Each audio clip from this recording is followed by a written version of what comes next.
안녕 알렉스, 이제 집으로 갈 시간이야. 봐, 해도 곧 지고 집에 갈 시간이 거의 다 됐어. 아직 떠나고 싶지 않아. 그를 설득하려 했지만 비행기를 좀 더 보고 싶을 뿐이야. 그것은 완전히 헛된 일이었음이 분명합니다. 앨릭스의 작은 손으로 공항 울타리를 단단히 잡고 수많은 비행기를 다정하게 흔들며 우리가 저녁 식사 시간에 맞춰 돌아올 수 있을지 걱정하면서 나는 궁극적으로 앨릭스의 작은 소원을 이루어주기로 결정했습니다. 그의 눈은 별처럼 빛났습니다. 그리고 그의 흥분된 통통한 뺨은 그런 순진한 미소 때문에 사랑스러운 붉게 변했습니다. 할머니가 행복하게 하지 않을 일은 없습니다. 그것은 할머니가 간직한 변함없는 사랑입니다. 앨릭스가 이제 75세로 나보다 키가 커도 이 진실은 변함이 없습니다. 나는 친척 앨을 즐깁니다. 차분한 은퇴 생활. 제 남편 조어지도 75세입니다. 친구들과 체스를 즐기며 하루를 보냅니다. 우리에게는 아들 리엄과 딸 에머가 있습니다. 둘 다 현재 가족이 있습니다. 특히 우리 아들의 가족에는 현재 대학생인 앨릭스가 포함되어 있습니다. 우리 아들은 일을 위해 많이 이사했고 앨릭스가 어렸을 때 그들은 몇 년에 한 번씩 이사를 갔습니다. 앨릭스가 친구를 두고 떠나는 것을 보는 것은 항상 어려웠고 저는 그것이 우리 아들의 아내 린더에게 상당한 부담이라고 느꼈습니다. 그래서 우리는 휴일 동안 두 팔 벌려 그들을 환영했습니다. 슈퍼마켓을 거닐며 저녁 식사 재료를 고르는 알렉스의 작은 손 황혼이 될 때까지 공항에서 비행기를 지켜보고 피곤한 작은 몸을 집으로 가져가는 것은 참으로 힘든 일이었지만 함께 보낸 이 순간들은 소중한 추억이다. 할머니가 나에게 꼭 달라붙었다고 말했던 것은 나를 믿을 수 없을 정도로 만들었다. 행복하지만 린더 앨릭스의 엄마는 여름 방학 동안 앨릭스를 돌보거나 입학을 위해 사려 깊은 선물을 보냈음에도 불구하고 다소 매너가 부족했습니다. 그녀의 반응은 종종 간단했습니다. 내 처음에는 매우 고통스러워서 내 친구와 논의하려고 생각했습니다. 아들이지만 아들의 아내를 비난하고 싶지 않아서 알렉스가 중학교에 입학했을 때 비밀로 하기로 했습니다.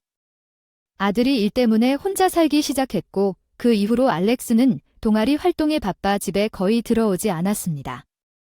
고등학교 때부터 한 번 우리를 방문했지만 외로웠지만 친구들이 같은 일을 겪는 것을 듣고 나를 삶의 일부로 받아들였습니다. 그러던 어느 날 갑자기 린더로부터 전화를 받았습니다. 그녀가 전화를 하는 경우는 거의 없었습니다. 내 아들에게 일어난 일입니다. 초조하게 전화를 받았습니다. 안녕하세요. 알렉스의 대학 등록금이 부족합니다. 재정적인 도움이 필요합니다. 에이지 인사도 없이 뭐라고 말씀하셨나요? 그녀가 대화를 시작하는 매우 효율적인 방법으로 직접 요청했지만 이는 그렇지 않습니다. 감동할 시간. 처음 이 말을 들었을 때 직접적으로 돈을 요구한다는 것은 사기인 줄 알았는데 전화기 디스플레이에 린더의 이름이 선명하게 표시되어 있었습니다. 갑자기 무슨 일이 일어나고 있는 걸까요? 사실 앨릭스가 대학 입시를 시도했고 왜냐하면 그 사람이 가고 싶은 대학이 멀리 떨어져 있어서 혼자 살게 할 수밖에 없지만 우리 가게 예산이 감당할 수 없어서 재정적으로 기여해 주셨으면 좋겠습니다. 마침내 그들이 재정적으로 요구하는 것 같은 상황을 이해했습니다. 알렉스 교육 지원. 알렉스 대학 입학으로 인해 많은 어려움을 겪고 있는 것은 이해하지만 갑자기 재정 문제가 발생하는 것은 무엇 때문에 사랑하는 손자를 위한 것이라고 말하겠습니까? 마음이 아프지 않습니까? 사랑하는 손자가 꿈을 이루지 못할 수도 있다는 걸 아는 마음. 알렉스는 정말 사랑스럽고 사랑스러운 손자예요. 고등학생이 된 이후로 본 적은 없지만 제 손자를 이용해서라도 어떤 식으로든 그를 응원하고 싶었어요. 지원을 요청하는 방패가 다소 불편한 느낌이 들기 때문에 리엄과 이에 대해 제대로 논의했습니까? 그의 수입이 정말 부족하다는 것을 알고 있습니다. 리엄이 혼자 업무를 수행하고 있다는 것을 알고 있습니다. 여전히 그런 질문을 하는 것이 일부라고 해서 할 수 있다는 의미는 아닙니다.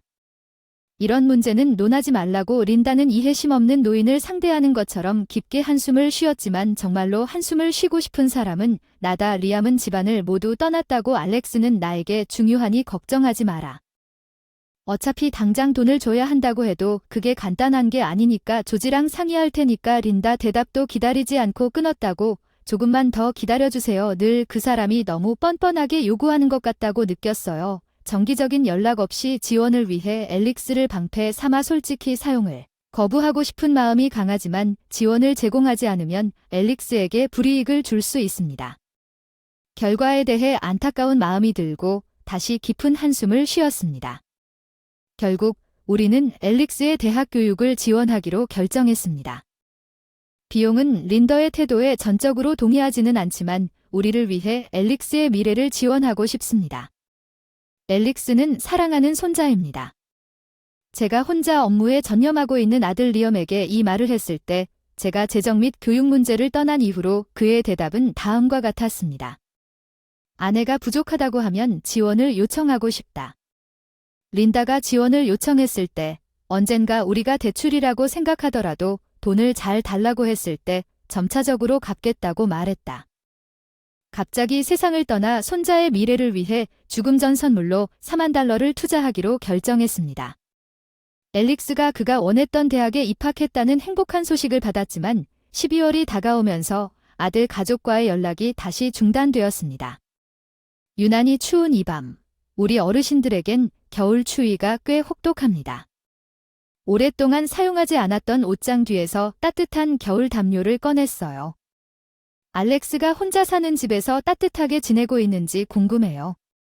젊은 사람들이 추운 날씨에도 방해받지 않고 즐겁게 생활할 수 있다는 걱정은 안 하셔도 됩니다. 계절이 바뀌어도 그렇죠. 남편은 항상 따뜻한 눈빛으로 위로해주며 알렉스의 안전과 건강에 대한 걱정을 덜어주네요. 새해 알렉스가 찾아올지 모른다. 잠자리를 준비하고 있는데 남편의 뜻밖의 딩동 소리에 남편이 놀라서 서로를 쳐다보며 시계를 확인하니 벌써 밤 10시가 지나고 있었다. 이렇게 늦게 아무도 올 줄을 예상하지 못한 우리는 불안했지만 인터폰으로 누가 엿보는지 확인하기로 했다. 거기에는 완전히 지친 모습으로 서 있는 어른 알렉스가 갑자기 찾아온 이유도 어떻게 여기까지 왔는지도 모르고 너무 피곤해하는 손자를 보고 있었다. 내 마음 먼저 거실로 데리고 가서 따뜻한 의자에 앉게 하고 배고픈지 물었더니 살짝 고개를 끄덕였다. 나는 바로 남은 빵과 고기, 감자 스튜를 데우고 알렉스가 조용히 맛보는 가운데 간단한 수프도 재빨리 준비했다. 식사는 감동에 휩싸인 듯 눈물을 흘리기 시작했다. 정말 마음까지 따뜻하다. 알렉스의 식사는 그를 유심히 관찰하는 현대 젊은이들에게서 보기 드문 순수함을 반영했다. 추운 겨울밤에도 옷을 제대로 입지 않았고 피부 상태도 좋지 않았다. 남편과 저는 알렉스의 이상한 상황에 혼란스러웠지만 조용히 식사 시간을 관찰하는 것밖에 할 수 없었습니다. 알렉스는 매일 제대로 식사를 하고 있습니까? 적절한 옷은 입었습니까? 알렉스는 조용히 그러나 분명히 고개를 저었습니다. 아니 어쩔 수 없습니다. 내 가족은 재정적으로 어려움을 겪고 있지만 나는 대학에 가고 싶습니다. 그의 사임 진술은 린더가 한 번 말한 것을 생각나게 했습니다. 집에 돈이 없습니다. 엘릭스가 정말로 심각한 재정적 어려움에 처해 있는지에 대한 의심이 나타나기 시작했습니다. 내 아들은 실제로 자주 이사를 경험했지만 반면에 그는 상대적으로 안정적인 수입과 혜택을 제공하는 회사에서 일해야 합니다. 가족의 재정 상황이 정말 심각합니다. 그렇습니다. 그래서 제가 부양해야 하는 이유입니다. 등록금을 장학금으로 충당할 수 있지만 지불해야 합니다.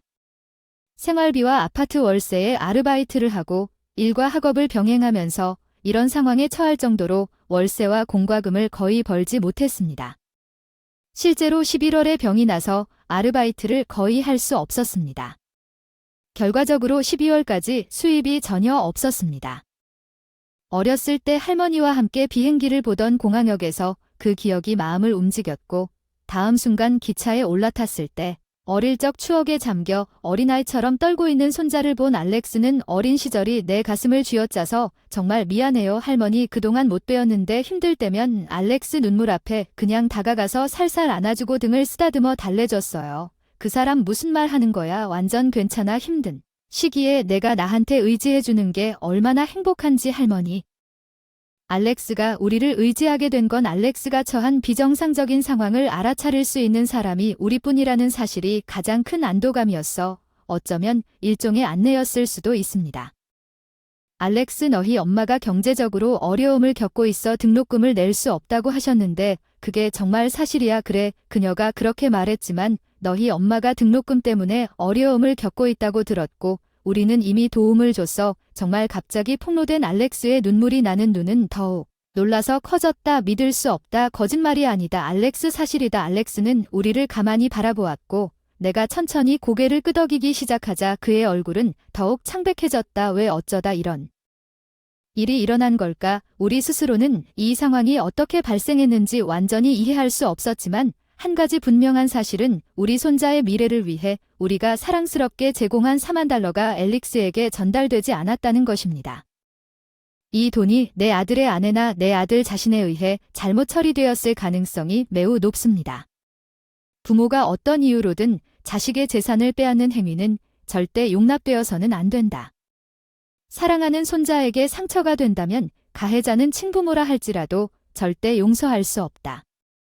알렉스, 이제부터 모든 것을 우리에게 맡겨두지 않을 것이다.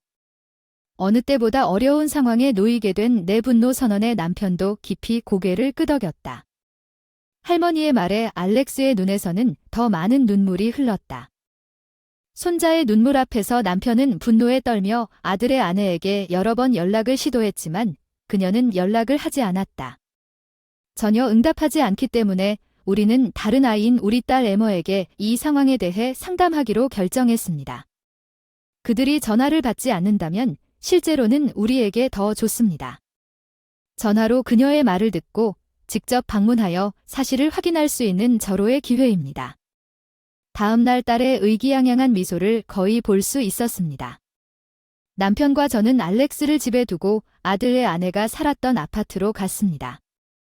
처음에는 아들의 아내가 우리 방문을 완전히 무시하려고 했지만 우리가 계속 인터폰을 누른 후에 마침내 그녀가 문을 열었습니다. 문은 마지못해 기회를 놓치지 않고 강제로 방으로 들어왔다. 잠깐, 뭐야, 갑자기 왜 여기에 있어? 내 아들의 아내가 우리의 예상치 못한 방문을 저항하려던 순간 나는 두 손을 모아 사과하고 조용히 방해했다. 우리는 침입에 대해 사과한다. 린더에게 여러 번 연락을 시도했지만 안타깝게도 응답이 없어서 실제로 엘릭스가 우리 집에 들렀을 때 그가 겨울옷도 없이 떨고 있는 것을 보고 와서 옷을 사주기로 약속했습니다.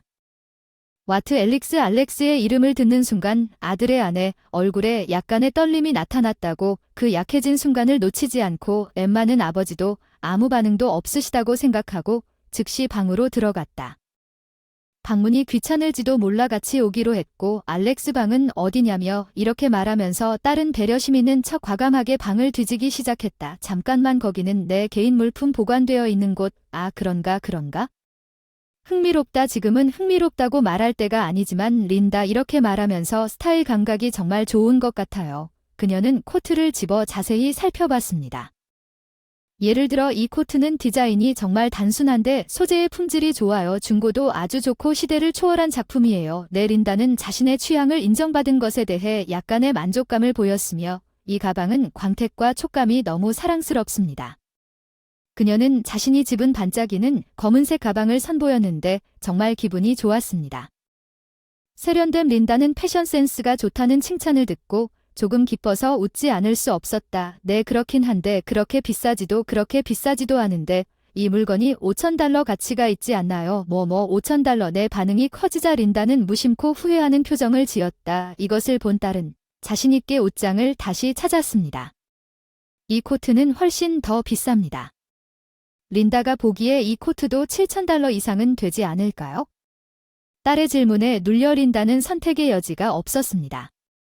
자신감 넘치던 아들 아내의 얼굴이 금세 변색되고 딸의 날카로운 추궁에 피가 뚝뚝뚝뚝 흐른다. 엠마는 상황 판단력과 통제력이 뛰어났음. 딸이 힘차게 아들 철을 찾아가는 이유는 진실을 밝히기 위함이었다. 재무관리에 대해서는 아들이 등록금을 남용했을 가능성도 있었지만 아내에게 모든 것을 맡겼기 때문에 아내가 패션에 대해 잘 알고 있어서 딸이 콘크리트를 확보하는 고가 브랜드의 진정한 가치를 분별할 가능성이 더 높았던 것 같습니다. 실제로 우리의 기대는 딸이 발견한 당황한 린다를 무시하고 훌륭하게 충족되었으며 방 전체에 걸쳐 명품 브랜드 아이템의 가치를 차례로 보여주었습니다. 언뜻 보기에는 수수해 보이는 아이템들도 그 품질과 가치를 아는 사람들에게는 분명히 럭셔리했습니다. 가난하게 사는 아이의 엄마는 옷장이 전체적으로 이렇게 사치스럽게 가득 차 있으면 안 돼요. 이 옷장에 보관된 모든 물건의 가치가 얼마나 될지 궁금합니다. 하지만 알렉스의 옷은 다른 방에 있을지도 찾을 수 없는 것 같습니다. 그만하세요. 저 문은 화장실로 이어져 있어요. 이 로션은 $1000나 하는 비싼 제품이군요. 맞고, 당신은 전체 시리즈를 사용하고 계시네요. 정말 고급스럽네요. 그에 비해 당신의 피부는 너무 빛나고 있는 게 당연합니다. 알렉스의 피부는 건조하고 거칠었어요. 그렇지 않나요? 와우, 샤워 헤드부터 헤어 드라이어까지 사용하는 모든 것이 고급입니다. 이것은 진정한 연예인 라이프 스타일입니다. 내 동생의 수입으로 이렇게 멋진 삶을 살 수 있다고 생각하는 것이 너무 부럽습니다. 잠깐만 기다려주세요. 하지만 딸의 끊임없는 추구 그리고 통찰력은 아들의 아내가 절망에 빠져 머리를 긁는 것을 멈추지 않았습니다. 린다, 제가 보기에 우리의 재정적 지원이 전혀 필요하지 않았던 것을 고려하면 꽤 호화로운 삶을 살고 있는 것 같습니다. 글쎄요, 그건 그런데 생각해보면 꽤 이상하지 않나요? 알렉스 말에 따르면 그는 당신의 호화로운 생활 방식에도 불구하고 등록금을 장학금으로 충당하고 아르바이트로 생활비를 벌고 있다고 하는데 어떻게 그게 린다음 글쎄요. $40,000가 그 값비싼 코트 속으로 사라졌나요? 아니면 이 화장품 속으로 사라졌나요? 린더는 눈을 크게 뜨고 입을 다물며 필사적으로 며느리를 괴롭힌 적이 한 번도 없는 변명을 찾고 있었습니다. 며느리가 사기를 치는 것은 꽤 흥미로웠습니다. 물론 이 모든 행동은 손자를 위한 것이었습니다. 남편이 조용히 나를 바라보며 자기야라고 신호를 보내는 것을 보았습니다. 이 상황에는 눈에 보이는 것보다 더 많은 일이 있는 것 같습니다. 그 순간 아들의 아내가 우리에게 아무 말도 하기 전에 겪은 그 어떤 상황보다 표정이 일그러지는 두려움 때문에 얼굴에서 핏기가 빠졌습니다. 우리는 그녀를 지나쳐 거실로 갔습니다. 남편은 재빨리 창가에 큰 커튼을 열었습니다. 혹독한 추위에 노출된 발코니에 낯선 사람이 서 있었습니다. 입술이 보라색으로 변하고 몸이 떨리고 있습니다. 이 사람이 우리 아들이라면 있을 수 없습니다. 이렇게 밖에 있을 이유가 없습니다. 오, 안녕 린다, 이 신사는 누구일까요? 그렇지는 않습니다. 아들의 아내가 살았던 콘도에 깜짝 방문한 결과 브랜드 아이템에 대한 집착과 그녀의 정사가 대낮에 노출되었습니다. 아들과 손자는 거의 전혀 몰랐습니다. 그녀가 좋아하는 브랜드 아이템 중 실제로는 수십만 달러 상당의 명품이었으며 남편과 아들의 부재를 틈타 애인과 준동거 생활을 해온 것으로 드러났다. 알렉스의 미래는 브랜드 구입과 애인과의 호화로운 삶에 모두 소비되었기 때문에 우리는 용서할 수 없는 상황에 직면하게 되었습니다. 결국 아들과 린다는 아들의 아내와 이혼했고 외로움은 참을 수 없다거나 아이를 키우는 부담감, 가사에 대한 부담감 등의 변명을 늘어놓았습니다. 집안일만으로 스트레스가 쌓여갔지만 누구도 그녀의 이유에 공감하지 않았다. 그 결과 내 아들의 전 부인은 명품 구입과 외도로 인해 발생한 비용으로 법적으로 약 $100,000에 달하는 위자료를 지불해야 했다. 모은 명품 브랜드 아이템은 전부 빚을 다 갚기가 불가능했고 남은 빚도 천천히 월부로 갚아야 했던 45세인 지금 대부분의 일을 하지 않고 결혼 생활을 보내며 안정적인 일자리를 찾는 것은 더욱 어려울 것이다. 그녀에게 어려운 도전은 그녀가 한때 사랑했던 브랜드 제품을 더 이상 얻을 기회를 얻지 못하게 되고 70세 정도까지 장기 상환 생활을 강요당하는 반면 그녀의 연인은 전 남편의 위자료를 지불하고 빨리 그녀의 곁을 떠나게 됩니다. 내 아들의 아내는 현재 낡은 아파트 건물에 혼자 살고 있으며 45세입니다. 외로움과 경제적 어려움을 이겨내지 못한 채 겸손한 삶을 살고 있습니다. 그녀는 한때 대학에서 앨릭스에게 연락을 시도했지만 앨릭스는 그의 사실을 완전히 알고 있었습니다. 어머니의 과거 행동은 그녀의 시도를 완전히 무시하고 떠났습니다. 아들의 전처는 전혀 예상하지 못했던 자녀의 거부에 깊은 충격을 받았습니다. 반면 앨릭스의 아버지, 내 아들은 과거 ACC 행동, 특히 자신의 집중 방식에 대해 깊이 후회했습니다. 일로 인해 가족에게 부담을 주게 된 그는 알렉스에게 사과하고 앞으로는 아버지로서 교육비와 생활비를 전적으로 책임질 것을 굳게 약속했으며 가족의 과거 불행을 바꿀 수는 없지만 앞으로는 그러한 실패를 적극적으로 만회하겠다는 다짐을 했습니다. 몇 년이 지났고 여름에 할머니 잔디 깎는 일을 다 끝냈어요. 정말 고마워요. 알렉스, 여기 시원한 차와 수박 준비했어요. 시원한 발코니에서 같이 즐기자. 알렉스가 땀을 닦고 다음 자리에 앉았어요. 베란다에 있는 나에게 나는 그 옆에 생기 넘치는 수박을 조심스럽게 놓았고 그가 열심히 수박을 깨물고 있는 것을 지켜보았다. 나는 미소를 지을 수밖에 없었고 그의 부모가 별거한 후 그와 합류하여 수박을 즐겼다. 앨릭스는 그의 오랜 대학 생활 동안 우리를 정기적으로 방문하기 시작했다. 우리 가족이 열매를 맺어서 안도감과 기쁨이 가득해요. 수박씨는 꼭 뱉어보세요. 삼키면 배탈이 나겠죠. 할머니, 저 이제 어른이 됐으니 그런 걱정은 안 하셔도 되지만 안 돼요. 몇 살을 먹어도 넌 언제나 변함없는 나의 소중한 손자야. 이 교환에서 알렉스는 가볍게 한숨을 쉬었지만 할머니로서 나에게 행복한 미소를 지었다. 그 미소는 무엇과도 바꿀 수 없는 보물이다.